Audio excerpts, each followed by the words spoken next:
Hei. Nyt me menen kauppaan. Minä kävelen, koska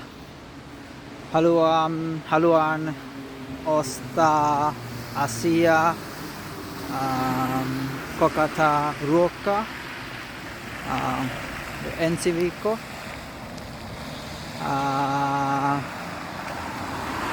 Minä menen Prisma-kauppaan. Nyt on vähän tumma, mutta kello on 25:04. Mutta se on tosi kaunis. Vähän tumma, mutta kaunis.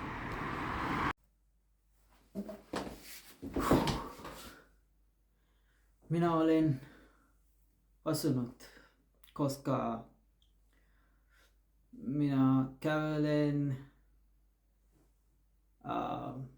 Prismaan talo. Se oli noin 2 kilometriä. Ei paljon väsynyt, mutta vähän väsynyt. Mitä minä ostin? Kananmuna. Porkana. Kaali. Soija. Sipuli. Valkosipuli. Riisi. Valmis. Kiitos paljon. Nähdään. Moi moi.